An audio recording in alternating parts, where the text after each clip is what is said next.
All right, guys, what is up? What is up? My government students. Oh, shoot. All right, so today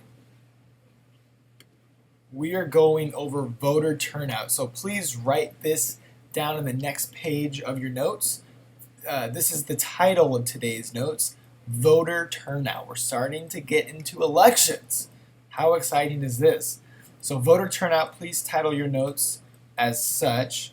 I'm going to go back here. I'm going to go back to today's bell ringer.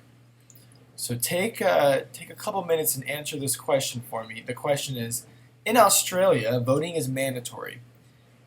If you don't vote, you receive a fine. It's like $20 or something like that. Should we implement such a system in the United States? And then explain your answer.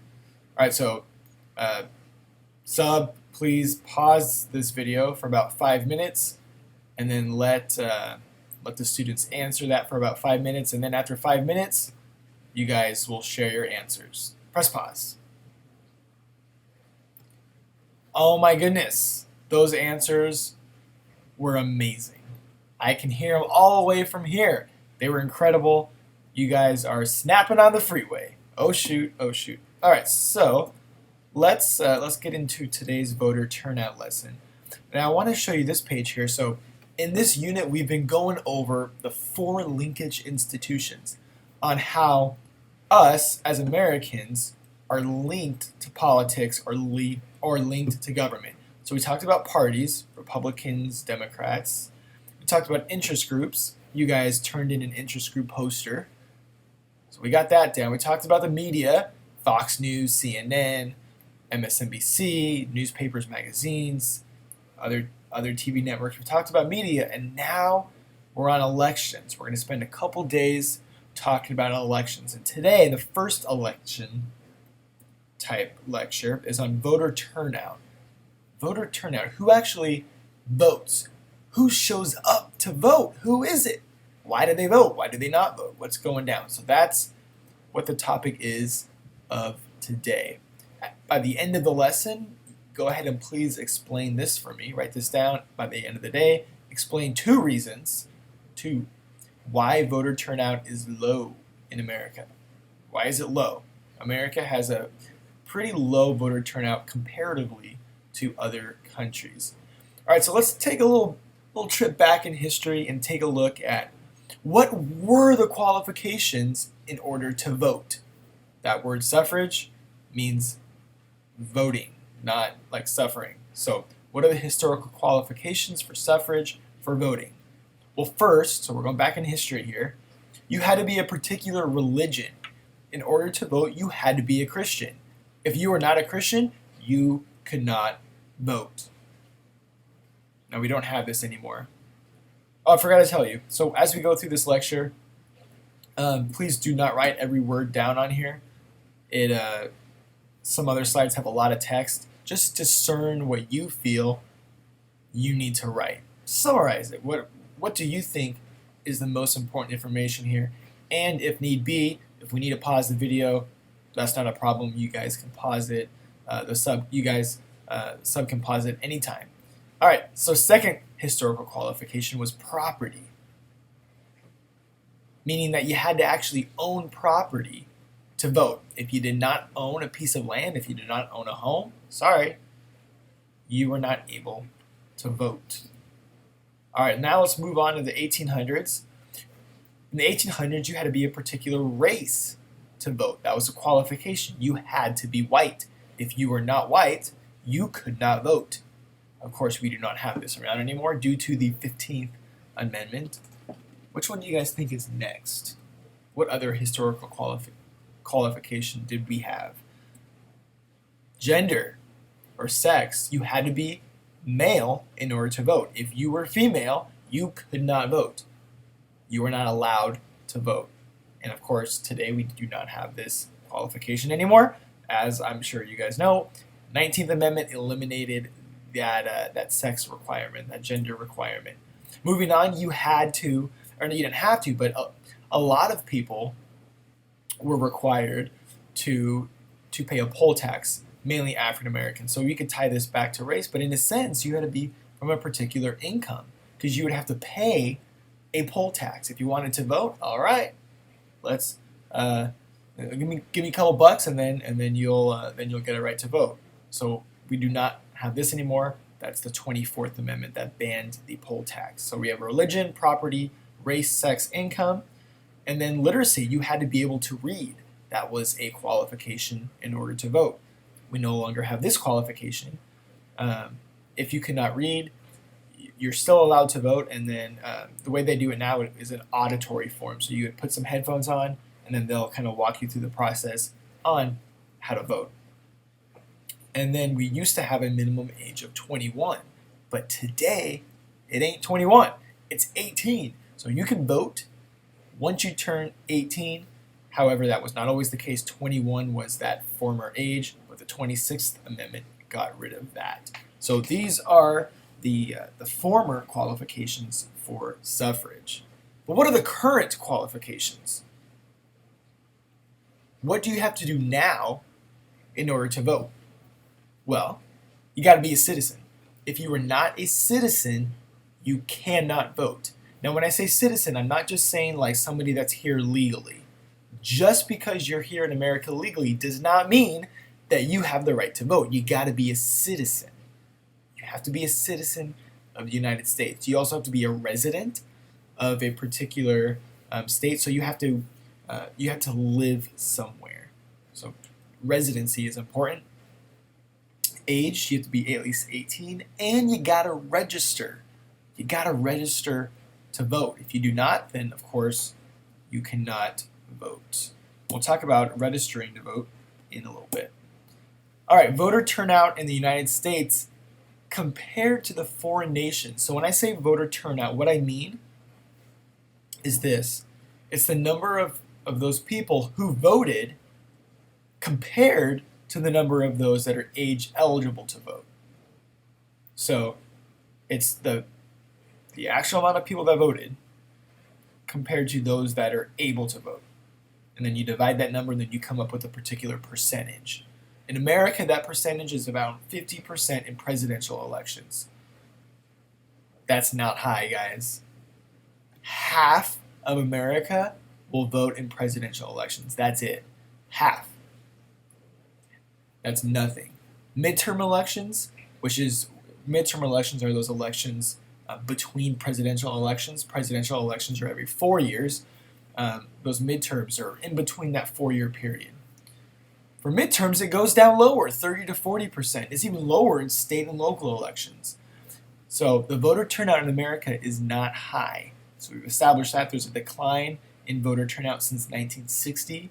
Now with the election of Barack Obama in 2008, this will rise slightly. So 56%, a lot of the young people will come out and vote for Barack Obama. So that will rise a little bit. But still, compared to foreign nations, not that great. Not many people are voting. What's going down? What's going on? If you take a look at other nations in the West, you will see voter turnout percentages as high as 90%. 90% of peeps in other countries in Western nations are voting. I gotta say though, that's a little bit deceptive. That number, when we take a look at that number, there's a couple of reasons why that number is so high. So in some countries, they actually impose a penalty if you do not vote. So like the bell ringer with Australia, if you don't vote, you get fined. So, well, of course, if you have this stipulation in place, of course people are going to vote. They don't want to get fined. So we do not have this, but a lot of other countries do. Also, other nations have multi-party systems. America, we only have a two-party system, which we already talked about, Republicans and Democrats. That's it. If you don't like one of those, you know what? I'm sorry. Sure, you could vote for a third party, you can vote for something else, but really, are those peeps actually going to get elected? No, no way. But in other nations, no, they have a multi-party system. So there's more choice. There's more choice. There's more candidates. There's more parties that somebody can vote for. So if they're going to vote for that person, well, they're going to be more happy with that person that they're voting for, and their vote's going to be more meaningful which is going to lead them to actually want to vote. To add, some other nations have same-day registration. You do not have to register to vote in advance. In this country, in America, you got to register in advance. They do not have same-day registration. However, North Dakota does have same-day, but that's it. That's the only state that does. All right, so what I'm going to do is there should be a link that pops up on this video, so I'm going to post it to YouTube, and you should see a link popping up. If you could just press that link so we can watch this video. It's an awesome video. It gets a little bit more in depth with what's going on with voting. So go ahead and click that, and it's going to be amazing. All right, so why? What's going on with America? What's going down? Why is our voting so low? Well, the first one is registration. In America, you got to register to vote, and we don't have same-day registration like I was saying earlier. Today, right after this lecture, you guys are going to register to vote. We have some forms for you, and everybody will register. You must register to vote. Next class, we're going to mail them out. I'm going to take a look at them to make sure they're all legit, and you guys will register to vote. A way that you can change our country is simple. Vote. Do something. Do an action. Make something happen. Don't just sit there on the sidelines complaining about everything. You can make a difference just by voting. In 1993, they're going to try to make registering to vote easier with the Motor Voter Bill. You're going to try to make it easier. Was that successful? Not really. If you guys have your licenses or maybe even permits, you'll notice this. When you went to the DMV and you signed that form to get a license and to get a permit, the second page showed you a page of whether or not you wanted to register to vote. Supposedly, this is supposed to make it easier to vote, but or it's supposed to make it easier to register, but it didn't really do it that much. So it allows people to register when renewing their license or their car. You can go to other public offices to register as well. You can even register online. But in class, we're going to do it with the forms just because I think it's a little bit more effective than online. I've heard of some people registering online and it didn't really quite, for some reason, it didn't go through. So you can go to the post office. They have forms there as well. Anyhow, so that's the DMV. That is the Motor Voter Bill. That is one reason why in America our voter turnout is so low. But what's some more reasons? Here's a good one: ballot fatigue. So with this, people are so tired, they're fatigued with what's going on with voting that they're basically saying screw it. Take a look at this ballot right here. When you vote, you don't just go in and you vote for one person. You don't just vote for right here. You don't just vote for the president. You can if you want, actually. Nobody tells you that. But if you just want to vote just for one thing, you absolutely can, and your vote will count. But if you look at this ballot here, I'm taking a look at it now, and I'm already tired looking at it. Look at all these. You have the President of the United States. You have the U.S. Senate. You have House of Representatives, a governor, a lieutenant governor, an attorney general, an auditor, a commissioner of agriculture, a commissioner of insurance, a commissioner of labor, a secretary of state, a superintendent of public instruction, a treasurer, a North Carolina State Senate, this goes on, and this is just the first page. I'm getting tired just reading all those things. So this idea of being fatigued, ballot fatigue, is where there's an excessive number of offices or measures on the ballot that voters are so tired, they're so fatigued of just getting through the whole ballot. This is another reason in addition to registration that we see here. So we have registration and ballot fatigue. Those are two reasons why voter turnout is going to be low in America. Here's another one. In America, we have an excessive amount of elections. I feel like we have an election almost every year, whether it's a state or local election, and then you got your midterms, and you got your presidential elections every 4 years. There's so many elections. Who's really going to go to every single one? Not that many. I mean, there'll be a few older people that are retired. They'll do their thing, but people are working. I mean, and to have all these elections, it's just so many that people are going to have to be. They're going to have to decide which ones they want to attend, if they want to attend any at all. All right, so here's some different types of elections and we're talking about voter turnout in regard to these types of elections. So the general election turnout tends to be greater than the primary election turnout. So, for example, right now, we're going through a primary. So you got the Republicans on one side, you got Donald Trump, you got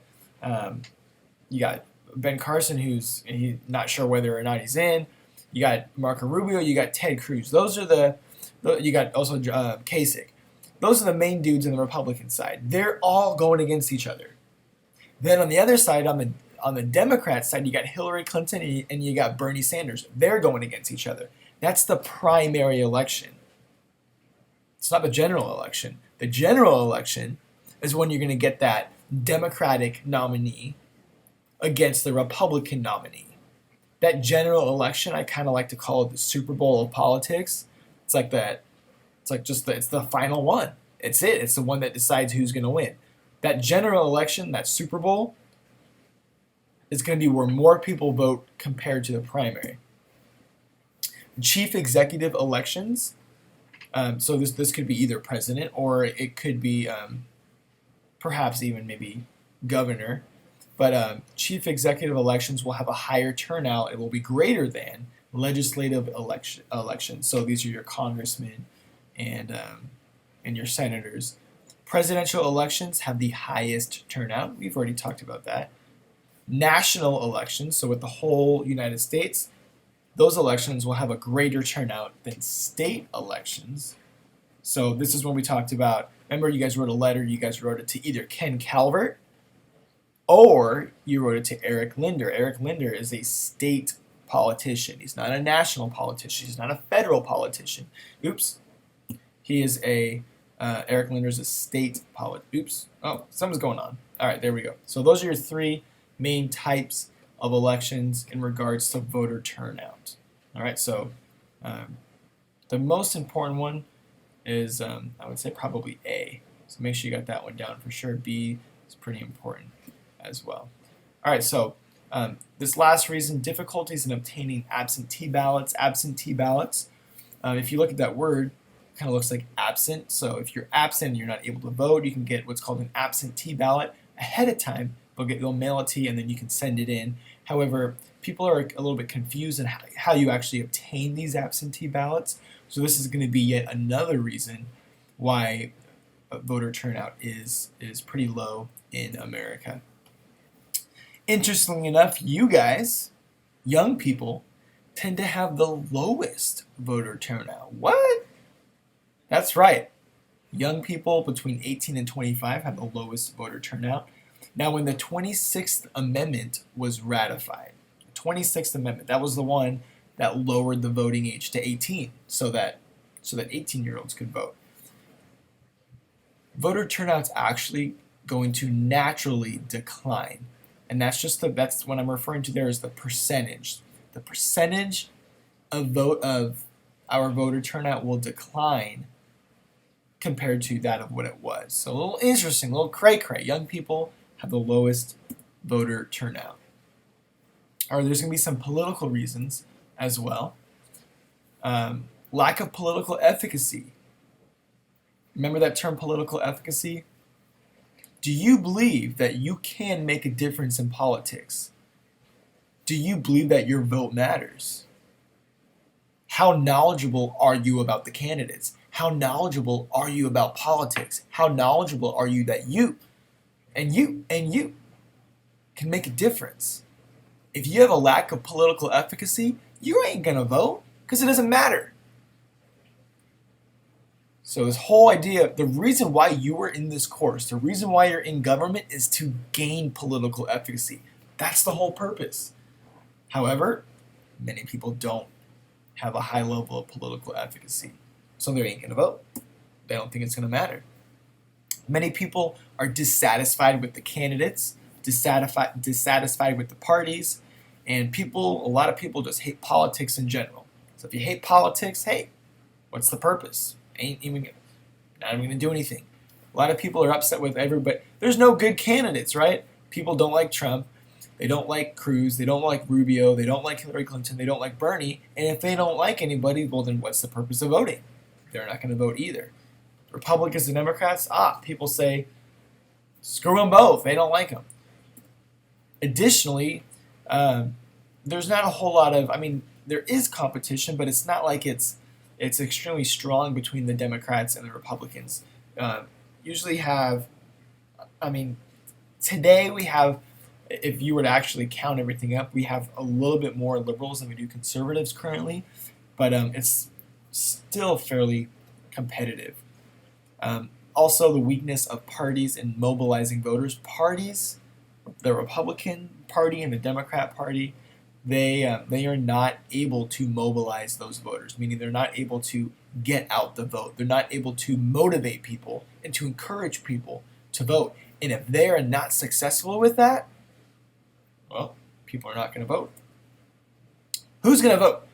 So we talked about those who don't vote that much, the younger people. But what are the characteristics of those that are more likely to vote? So the higher educated you are, the more likely you are to vote. The level of education is the greatest predictor of voting. And please don't write all this stuff, but this just gives you a little example.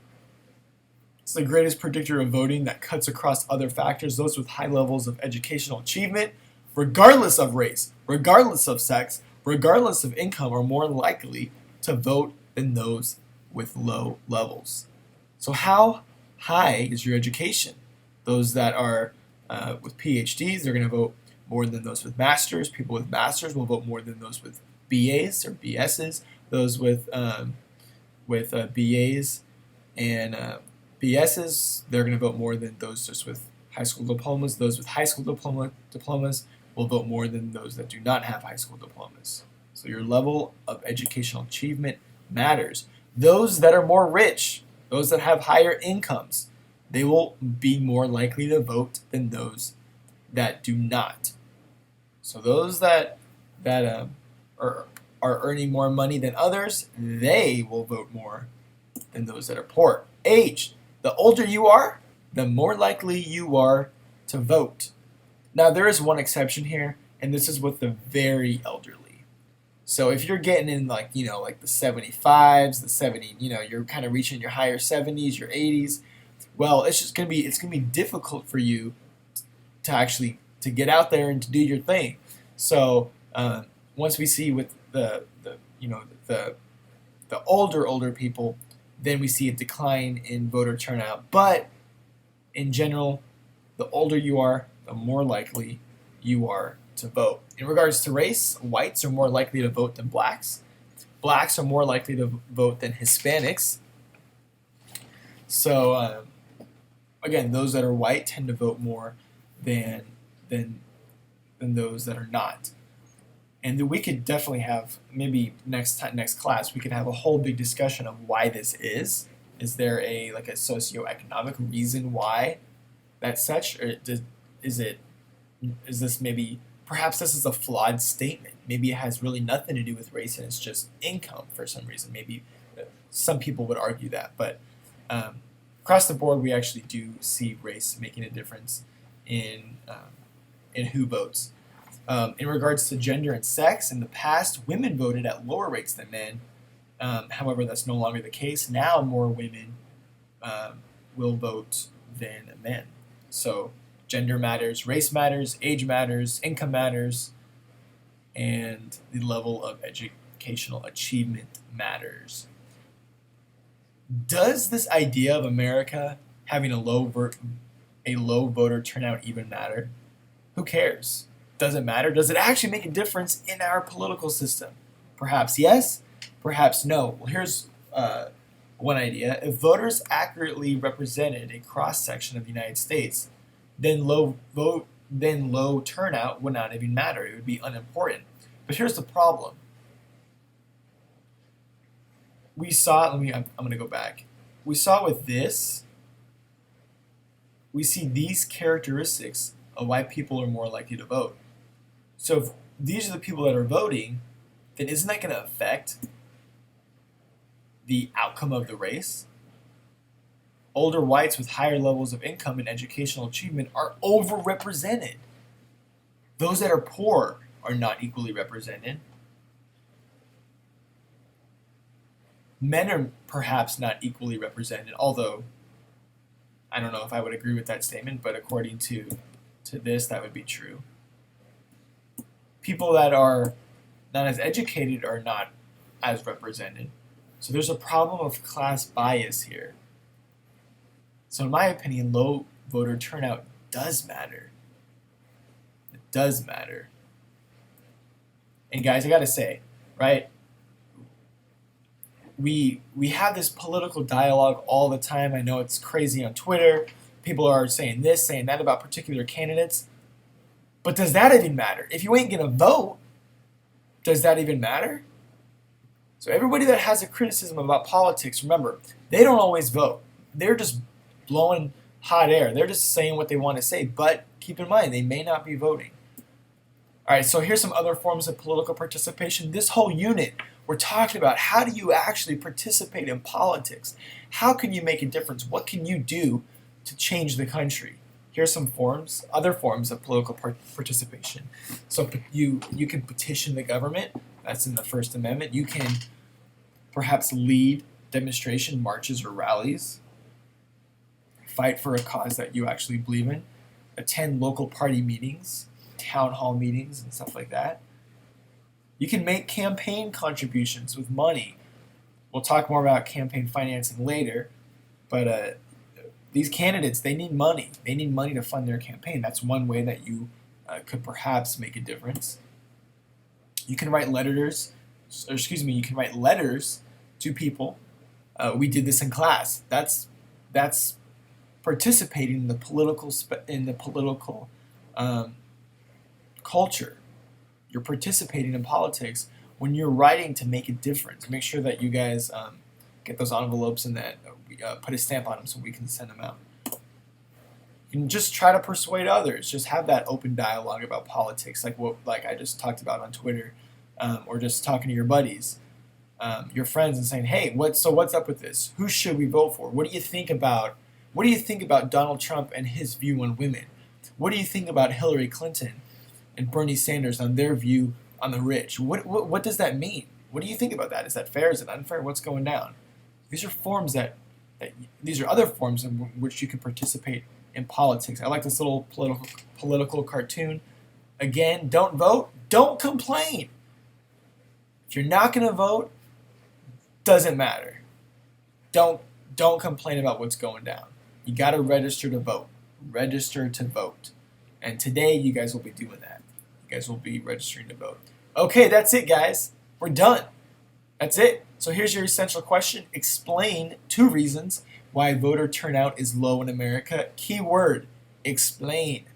Explain does not mean give me 2 words. Give me a couple sentences on each reason of why voter turnout is low in America. All right, so that's it. If you guys have any questions, as always, feel free to email me, and I will try to respond back as soon as I can. And then right now, after you guys get done writing your essential question, answering that, you guys will be registering to vote. All right, guys. See you later.